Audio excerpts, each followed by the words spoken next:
Hello, dear colleagues. Thanks for clicking. Nice to see you again, and welcome to the third video of methodological reminder videos. This time, we're gonna talk about teaching vocabulary. Yeah? So, first things first, what is our aim when teaching vocabulary? Of course, we want our students to learn a word, so or a vocabulary item. So when teaching vocabulary, we are to always keep in mind what it means to know a vocabulary item. And it means to know its MPF. So does anyone remember what this abbreviation stands for? Right, you are. M is meaning, P is pronunciation, and F is form. Yeah. So to know a vocabulary item, a student needs to know its meaning, its pronunciation, and its form, especially specific forms such as second and third forms of irregular verbs, irregular plurals, etc., right? So how do we present a vocabulary item? There's of course a number of ways. First, we can use pictures with lower levels, and when presenting concrete vocabulary, it's a great idea. Yeah? Then we can use realia, real objects. Yeah, for example, to present a word book, you can just show a book on your table. Yeah. Then you can use gestures, mimics, or intonation. Yeah. For instance, you can say great, wonderful, yeah, or sad, sad. So this is presenting vocabulary via gestures and mimics. Yeah. Then, of course, you can use definitions. Yeah. For example, you might say that a wolf is a big gray animal that lives in the forest. Yeah. But there is, of course, a problem with this way, that you have to grade your language in the definitions. Yeah? You are to be really aware of what words your students know, and never ever use in the definitions the ones that are unfamiliar to them. Next, you can use synonyms or antonyms. Yeah? For example, you can say that huge is very big. Yeah? Or that happy is not sad. Yeah? And finally, you can use a short story or a situation. For example, to present a word embarrassing, you might say, yesterday I went to a restaurant. I had a really nice evening. I ate lots of tasty food. But when it was time to pay the bill, I found out that I had forgotten my wallet. I had no money on me. I couldn't pay my bill. Oh, I went red. The situation was so embarrassing. Yeah? Or to present a word relief, yeah? You might say something like, yesterday I didn't do my homework, And now the teacher is deciding who will tell the homework. Oh, not me. Ooh, what a relief. Like this, yeah? Of course, you might ask me, what about translation? Well, I'm not totally and strongly against translation. I do sometimes use it to present really concrete vocabulary, yeah? Like, for example, shark, yeah? How can you describe shark? A type of fish with big teeth. That wouldn't go. There are only two ways.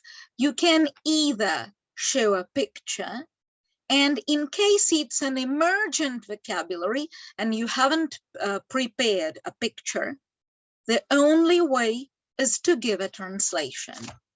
So there are a few cases when it's also really economical in terms of time to just give a precise and exact translation instead of wasting lots and lots of time on definitions, right?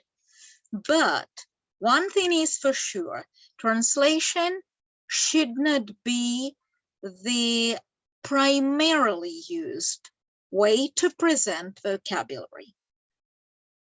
Then, once you've presented vocabulary, you have to check it.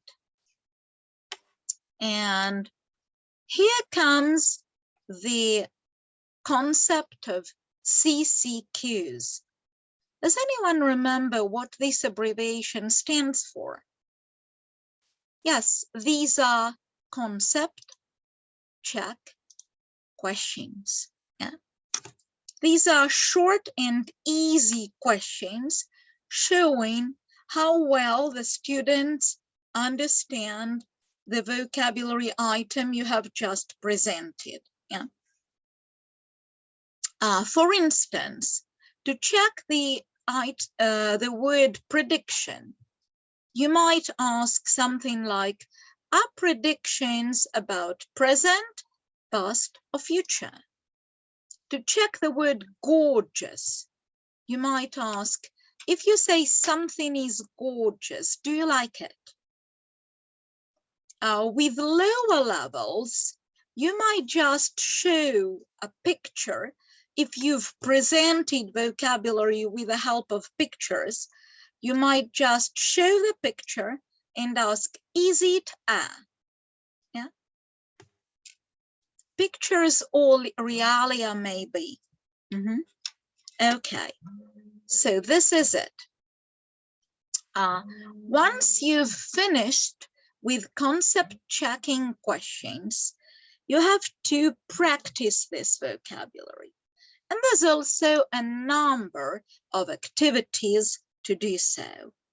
First, you can just place the cards of the necessary of the target vocabulary on board, yeah, and make the students say the words.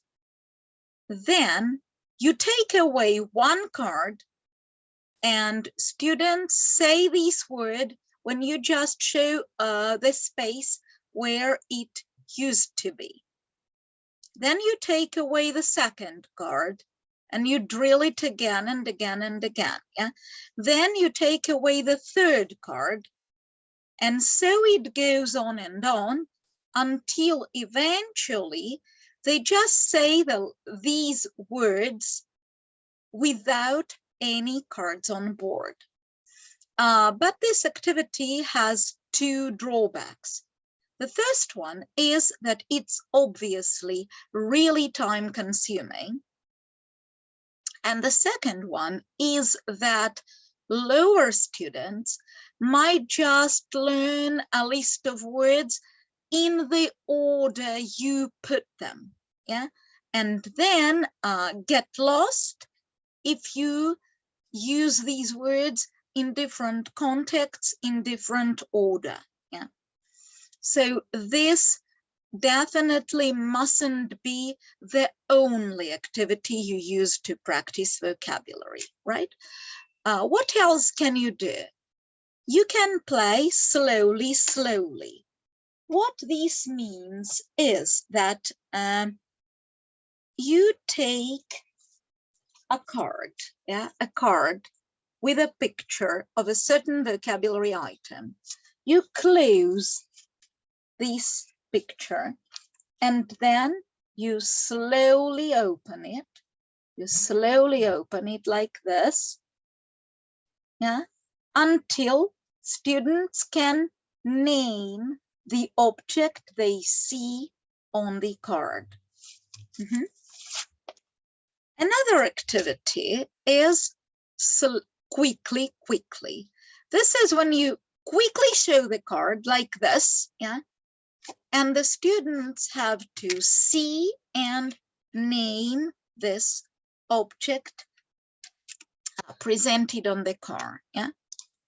Another card activity is what's missing.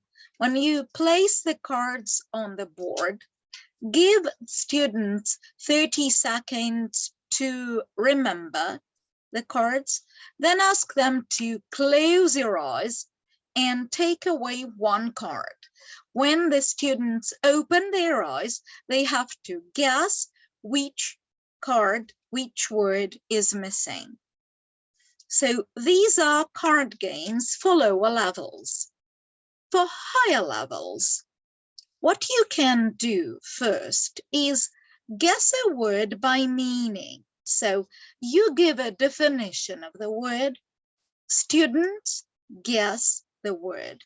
This can be individually or as a team competition. You can do the same game with definitions, but ask the students to do the definitions themselves. Yeah. So team A gives a definition, team B guesses a word. Then team B gives a definition, team A guesses a word. Yeah. Then you can play back to board. What this is that you divide students into 2 or 3 teams. Yeah. A representative of each team comes in front of the class and stands back to board. Then you write a target vocabulary item on board, and teams try to explain what's written on board to their representatives so that the guys standing in front of the class guess the word. Yeah? Then you can organize teamwork. Prepare a set of cards with target vocabulary items on them. Give this set to one student in the team. The student gives a definition of the word which is written on the card. The other members of the team have to guess the word. If the student doesn't know how to define a word, he or she just puts the card away. Then the second team does absolutely the same. Set time limit, for example, 1.5 minutes, and see which team can guess more words within this set time limit. Yeah? Then you can work with definitions in pairs. Just put students in pairs and make them give each other definitions of target vocabulary for their partner to guess. For feedback, just ask how many words each pair has guessed. Then you can ask students to write a few target vocabulary items on separate paper sheets at home. When they come in class, they exchange their sets of cards with the partner sitting back to them. They then write the definitions of each word at the back of the card. And after that, they give the set of card again to the student sitting back to them. And after that, they work in pairs, trying to guess. So they put their cards, they look at definitions only and try to guess the word. And the feedback, of course, is how many definitions you've got. So look, I'll show it to you. Yeah? So student A sits back to student 1. Yeah. When they come to class, and student 1 sits next to student B. So let's look. There's student A, student B, student 1, student 2. Yeah. So student A gives his or her cards to student B, and student B gives his or her cards to student A. They then write the definitions on their partner's cards, and then student A gives the card back to student 1, student B gives the card back to student 2. Students 1 and 2 don't look at the words, they only look at definitions and try to guess the words basing on definitions. Yeah. Another activity is Wordley's domino. So how this works is you take a paper, you write a target vocabulary item and put this paper aside. Then you take another paper, paper number 2. Yeah? You write a definition of this target vocabulary item. Then you turn over the paper and write vocabulary item 2. Put aside the paper. Take paper 3, yeah? Write the definition of the second word and write the third word on the back. So it goes on and on until you have no more vocabulary items left. Then you take the first paper with the first word and write the definition of the last vocabulary item on the back. After that, you toss the cards, yeah? And then your task is to match the words to the definition. You take a word, then you find the definition and put the definition on the word, yeah? Then you have another word on the back and you find the definition for that word. If the last word refers to the definition on the back of the first card, this means you've completed the task successfully. This may be done both with individual students when the student prepares this domino set for him or herself, and in class when the students exchange these domino sets. Yeah? So this is how we work with controlled practice. Next, let's move on to freer practice activities. Yeah. So first of all, you can play tic-tac-toe. To do this, you just prepare. Yeah. As for the tic-tac-toe, and you write target vocabulary. Yeah. For example, you can write big, small, nice, etc. Yeah, you fill in these squares with target vocabulary items.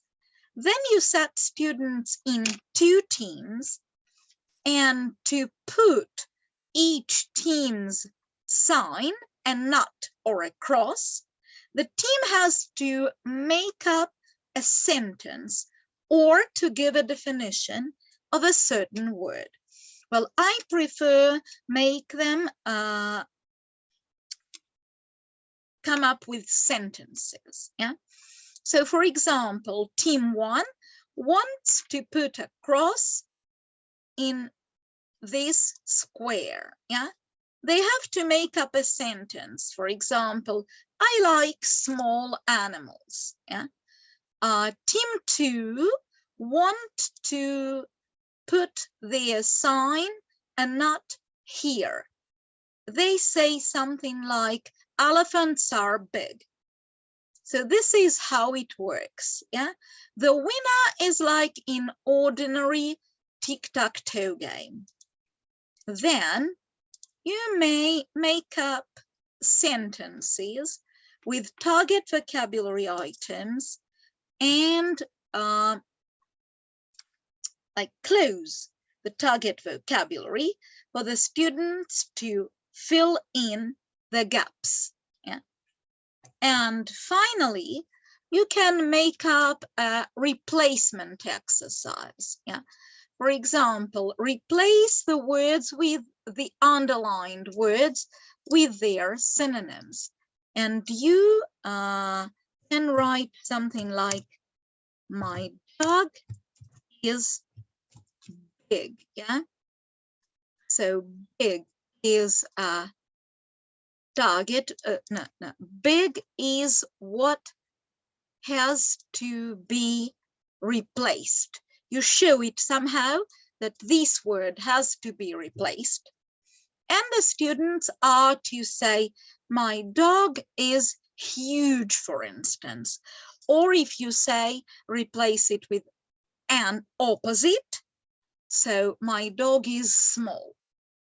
This is how it works. Yeah. And then there are production exercises. Yeah.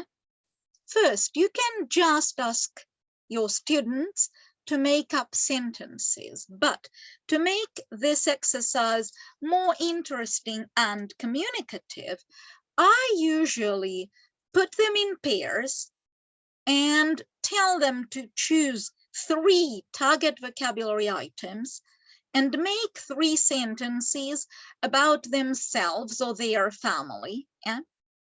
2 true, 1 false, for the partner to guess which one is false. Yeah? Next, odd story. This is a very funny activity, but I'm afraid it only appeals for pre-intermediate and higher levels.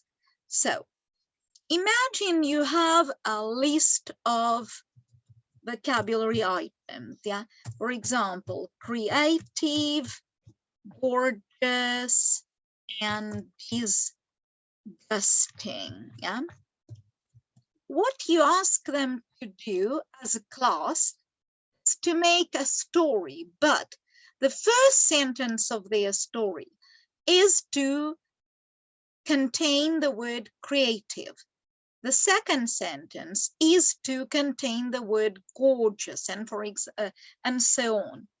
For example, the first student says, I've always dreamt to be creative. The second student can continue saying something like, I needed to design gorgeous dresses.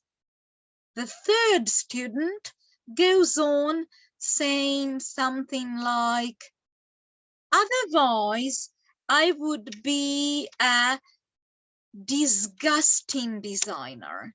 Yeah, something like that.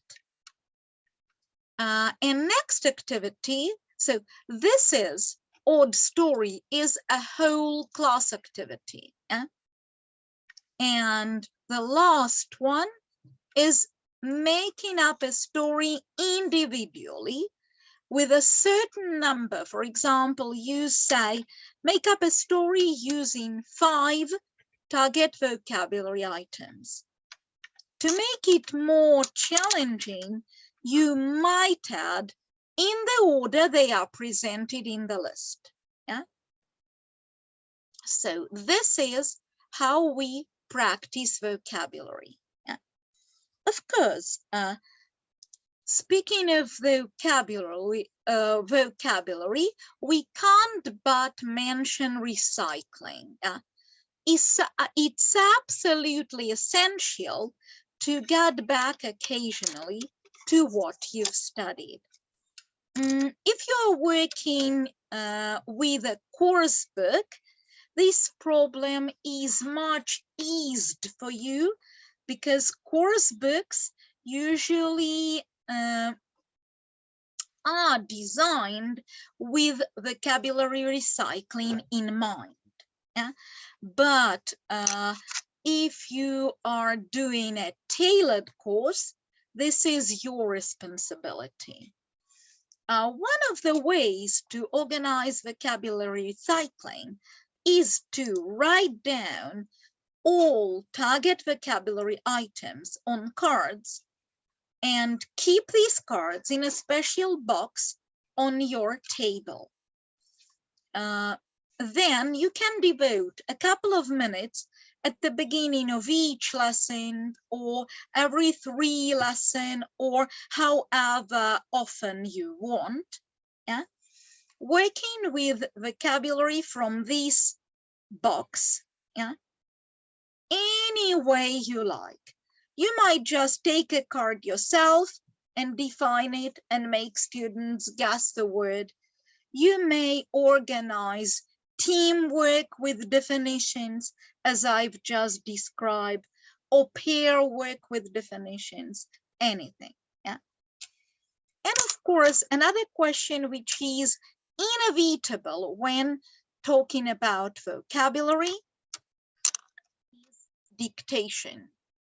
Certainly, we need dictations, especially at lower levels, but as much certainly, we need to avoid boredom. Yeah, this is why in my classes, for example, I hardly ever use translations with dictation. Lower levels practice picture dictations, yeah, and higher levels use definitions with dictations. And of course, that's only target vocabulary. Not every word you've come across in the text, definitely no. Yeah. And one supposedly useful tip is that if the student brings up a sheet of paper with just target vocabulary items written many times, yeah, I can increase their mark by 1 point, because my aim is not to put them at 2, but to make them practice spelling these words, practice writing these words. Yeah, that's why when they show me a proof that they've written this word 15 or 20 100 times at home, of course I feel it's absolutely okay to increase their marks. So that's about it. That's all I wanted to tell you today about presenting and practicing vocabulary. I'd be really grateful if you share some of the activities, some of the exercises I haven't mentioned in the comment section. Also, please write which of these activities you find the most useful, which of these activities don't work well with your classes and why, and so on and so forth. So please participate in the discussion in the comment section actively. Thanks for watching. Until next videos, bye for now. Take care.